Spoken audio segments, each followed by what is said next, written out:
You're listening to the Sermon Podcast for the Peak Church, located in Apex, North Carolina.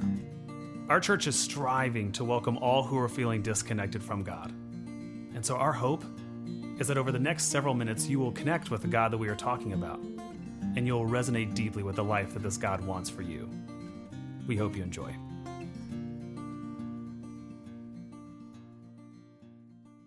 Today we are continuing a sermon series that we began at the beginning of this year. If you're brand new to us or you're tuning in for the very first time online with us today, we're continuing a sermon series called Neighborhood Disciples. Neighborhood Disciples. We thought it timely, we thought it fitting to begin the new year, to begin 2023 with a very honest, genuine conversation about what does it look like to be a Christian, a follower of Jesus, in the land of suburbia, right? This space that not only we here inhabit in this particular pocket of the world, but over 52% of our country inhabits some sort of suburban context. And so we've been asking the question of what is the benefits of living in a place like this? What are the advantages of living in a place like this? And are we willing, are we courageous, are we brave enough to ask the question of what also might be the disadvantages of living in a place like this? What are the ways in which this context or contexts like these sort of hinder, obstruct a deeper, richer faith in Jesus? And so we're pretty deep into the series, actually. We only have 2 weeks left. And so if this is your first time here with us or your first time tuning in, you can find all these sermons, all these messages on our podcast or on our website or on our YouTube channel. But today what we're going to do is we're going to continue the conversation. We're going to continue the conversation, and today what we're going to do is we're going to embark upon a discussion about the thing that scares me the most about living in suburbia. Today we're going to delve into what I believe to be the riskiest part of living in a place like this. And by the way, I have a master list of things that I'm scared of when it comes to living in a place like this. The first of which is that one day I will come out and I will see someone vandalizing my vehicle with one of these. Yeah, they look cute, they look innocent. Another thing I'm really scared of is that one day I'll wake up and instead of asking for something really adventurous and fun for my birthday, I'll start asking for household appliances. This will be me, right? True story. Last year we bought a new coffee maker, and I've never been more happy, ever. Another risk we run living here is that you'll start to become those people that actively, like in your spare time, research what stores and restaurants are coming into your area. Anybody else do this? I've got someone in my neighborhood who just started working on the planning commission for the town, and so I'm like a drug dealer every time at the bus stop, like, neighbor, what you got for me? What you got? And then finally, probably my biggest fear, outside of the fear we're going to address today, is that one day I'll wake up and I won't even think about it, but I'll walk out the door in these. Now, some of you are laughing at these jokes. Some of you are not laughing at these jokes. You didn't get any of these. And you know why? It's because you're too far gone.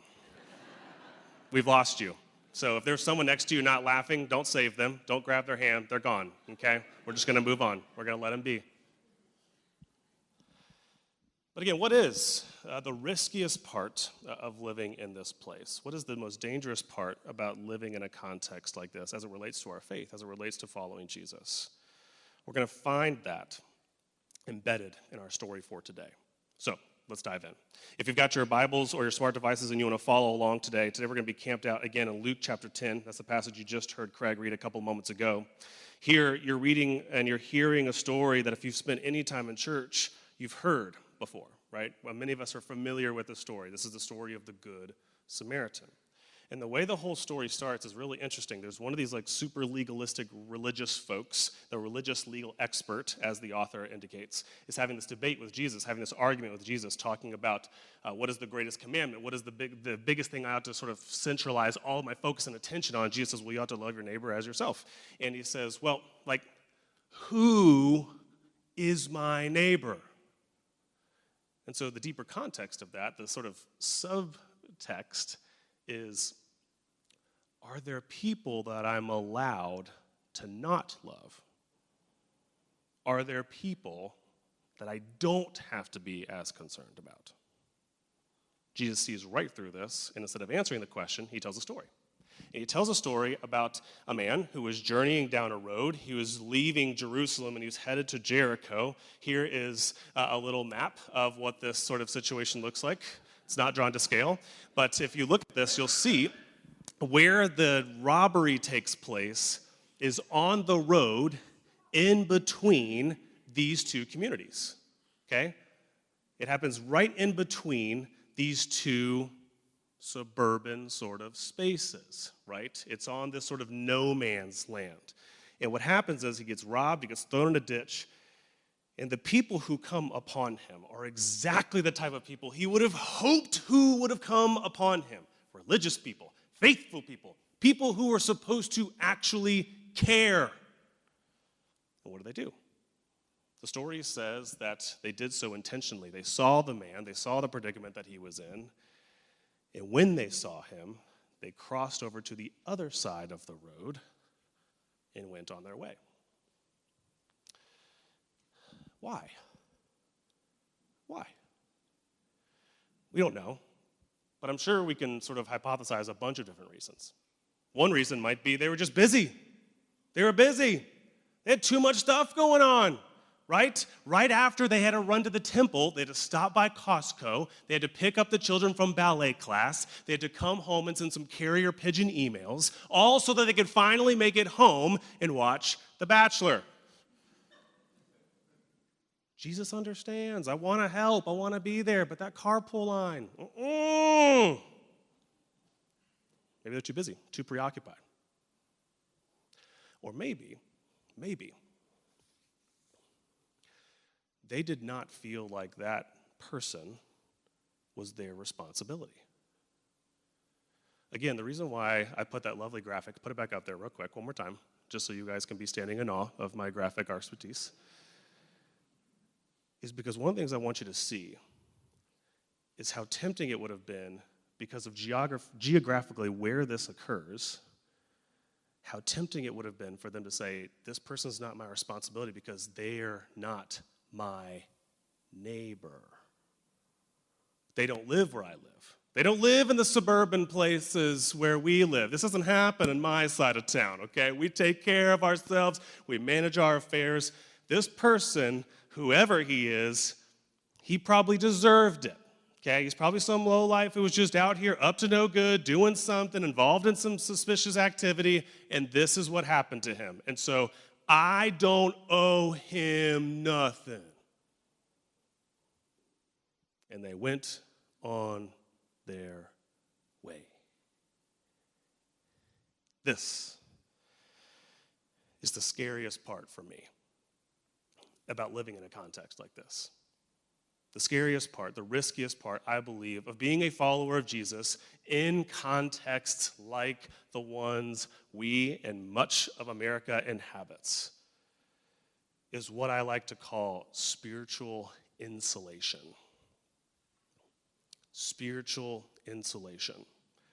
One of the riskiest parts about being a follower of Jesus in this place is there will be people in need. There will be people who are hurting. There will be people who are suffering. And I will not even see them. Either because I'm too busy, or two, I'm too far removed from their suffering. And it's important for us to know this. Those of us who inhabit suburban context, suburbia was designed to do this. It was designed to be this way. I'll give you a little bit of American history for those of you who don't know. In the early 1900s, what happened was there was a huge, so what's called rural urbanization, there was a huge migration of folks who lived in rural, poor areas who moved into urban areas to get jobs, to better their way of life, to actually have access to the resources that would sort of provide for them and for their families. And what happened was all of the middle to upper class folks who inhabited those urban spaces didn't like that very much. Didn't like all of the neediness, didn't like all of the new issues that arose with their incoming sort of inhabitants, their incoming neighbors. And so what they did was they moved out of town. And they created the space all of us are inhabiting right here. The suburbs, right? And while geographically this may not be the case anymore, there is still a very staunch divide. There are walls, is a sort of like a bubble around these suburban places which we inhabit, some of which you can see and some of which you can't see. For example, economically, there's a bubble around places like this. Anyone want to take a guess what the average house costs in suburban Wake County right now? $500,000.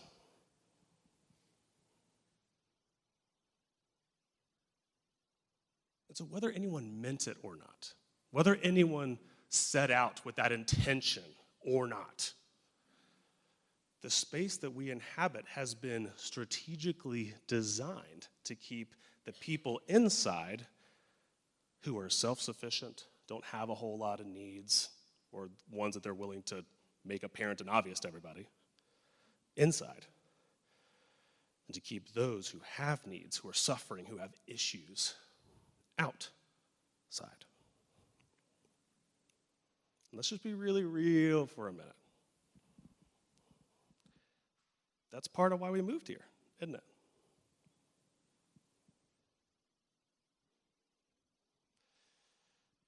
The problem is I don't know how to square that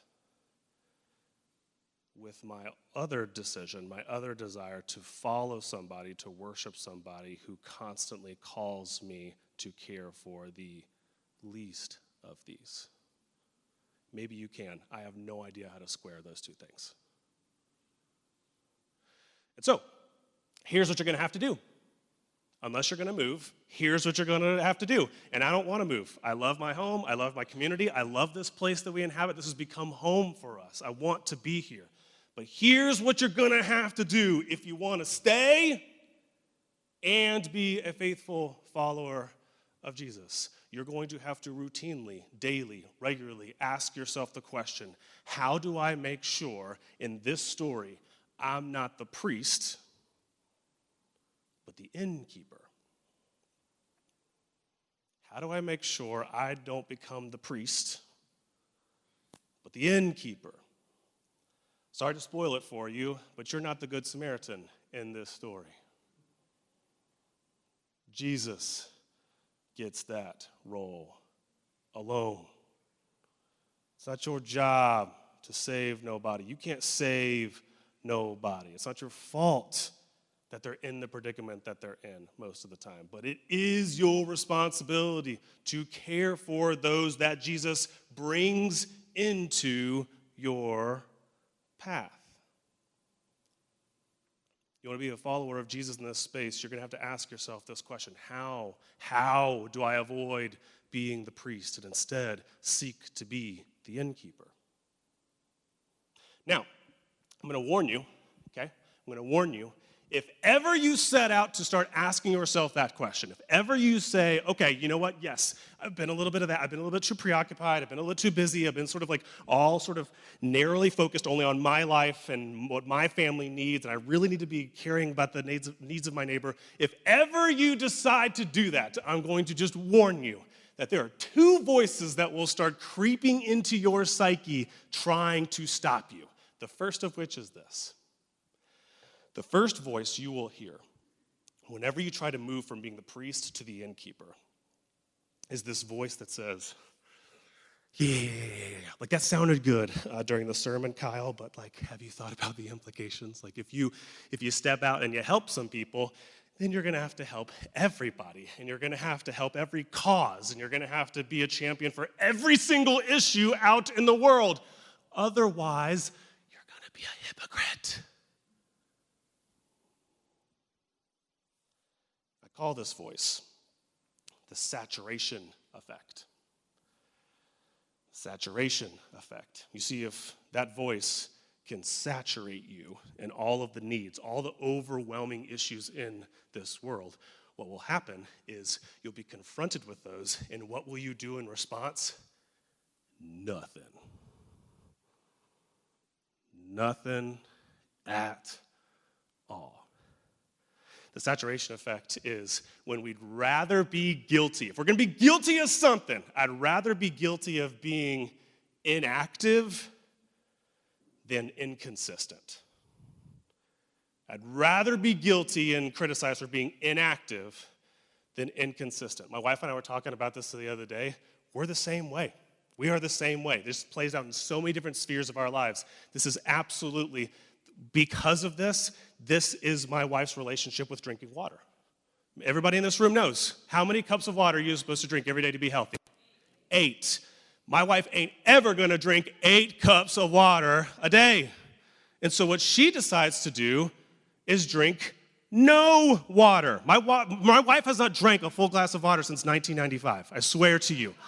She's got 7, count them, I counted them yesterday, 7 of those cute like little Stanley water cups that you can carry around with a straw. She's never finished one in her entire life. I finished one the other day. She got mad at me. She's like, what'd you do with my water? I was like, I made good use of it. We do this. You can think of several different instances in your own life where you'd rather, if you had to choose, I would do anything to avoid hypocrisy. But I guess what I want to do today is I want to sort of challenge that voice. I want to challenge that saturation effect that sorts to try to creep in and stop you from doing good, helping others in need. You see, maybe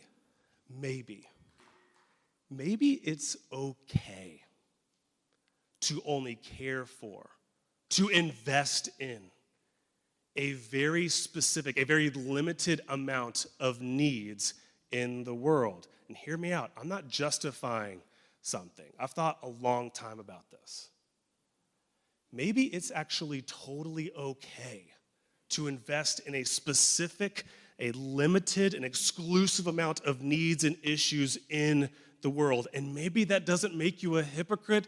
Maybe it just makes you a human being.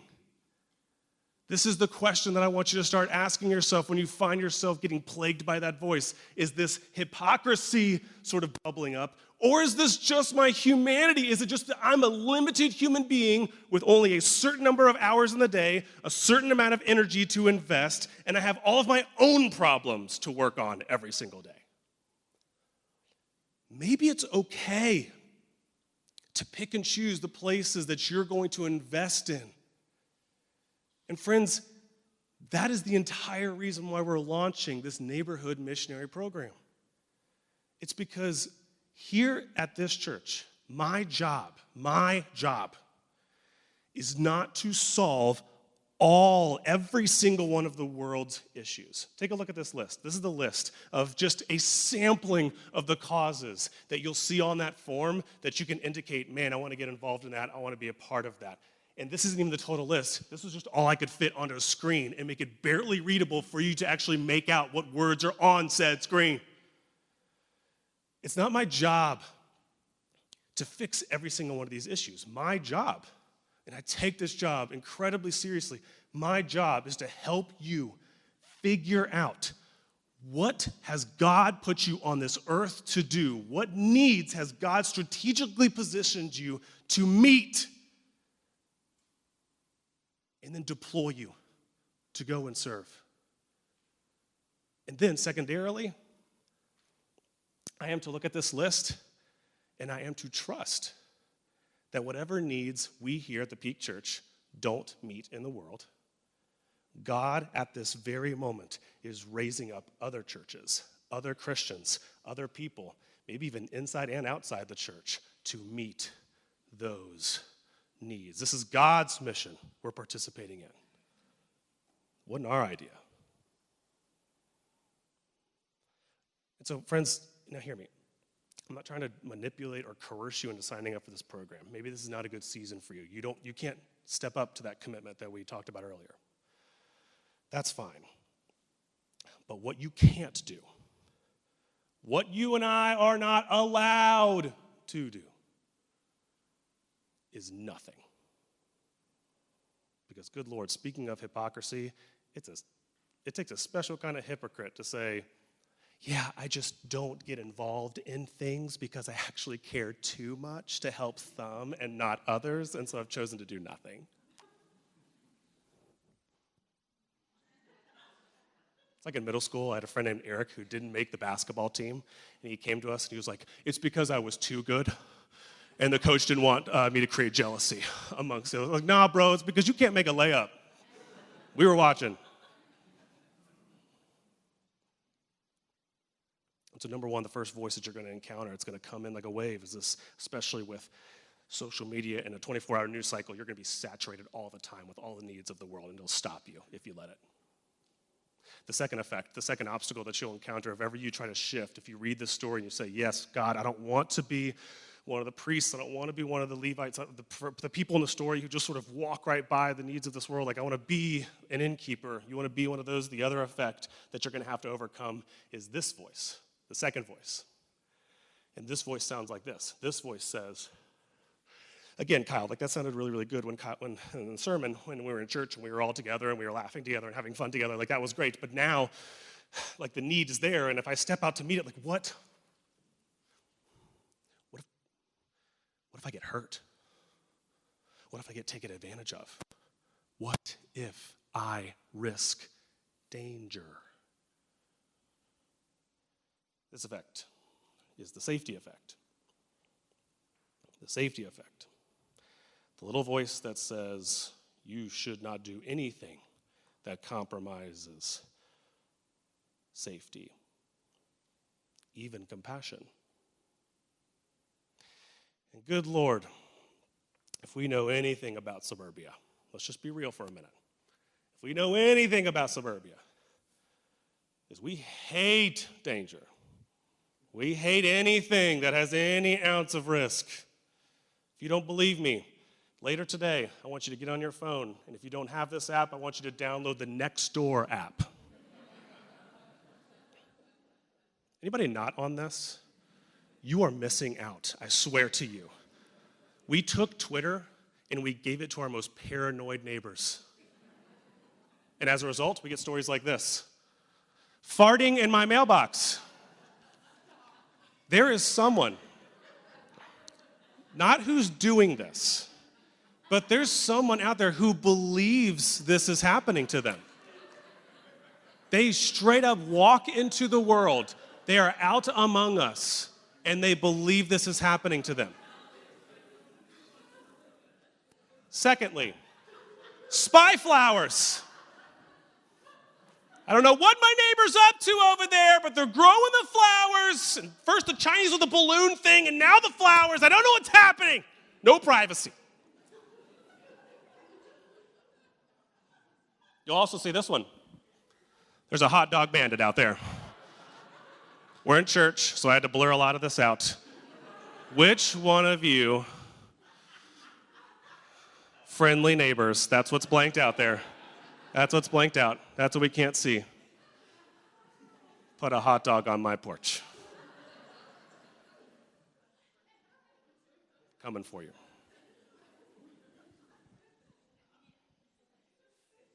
We hate danger. We hate risky stuff. Real or imaginary? Real or imaginary? Now, this one is trickier. Because with the first one, I could explain it out for you. I could offer you a different interpretation. I could offer you a difference. I could say, you know what, maybe it's not hypocrisy, maybe it's your humanity. I can sort of help provide an alternative explanation for the voice that's speaking to you. But I can't do that with this one. Because that voice that says to you, what if you follow, you do something kind, you step out in service, and what if something dangerous happens? That voice isn't lying to you. You see, friends, following Jesus is risky. It is dangerous. Just ask the disciples. They had to leave their homes. They had to be willing to allow all of their beliefs about everything to be changed. They got criticized and scrutinized by religious leaders. They got in trouble with the law. There was a naked guy possessed by a demon who chased him around a graveyard. It's funny now, but back then I'm sure that wasn't that funny. Nowhere. Go and search for yourself if you don't believe me. Nowhere in the Gospels does Jesus say, "Come and follow me. It'll be nice and safe. We'll have Bible studies at coffee shops. You won't ever have to be afraid ever." It reminds me of the line from Chronicles of Narnia. Those of you who have read this, C.S. Lewis is the author of that book, and there's this depiction of Jesus and the character of Aslan, and one of the kids is like trying to trust Aslan, Jesus, and is like, is he safe? No. But he's good. Is he safe? No, he's not. But he's good. And that goodness ain't just for you. It ain't just for pockets and contexts and little subdivisions like ours. This goodness was for the world. And so, friends, this story of the Good Samaritan, good gracious, what it does is it asks a really complicated question. It complicates our understanding of safety from a kingdom perspective. These religious folks, these folks like you and me who walk up and they see this man in trouble, they see this man who's been beaten, battered, and he's left for dead, and what do? They hightail it out of there to get to their temple, to get to their place of safety. What this story does is it complicates that whole understanding of safety, and it asks this question, is it possible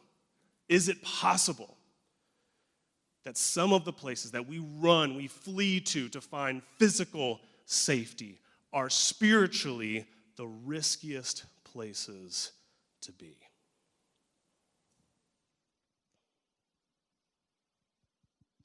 Is it possible that sometimes the places I run to feel safe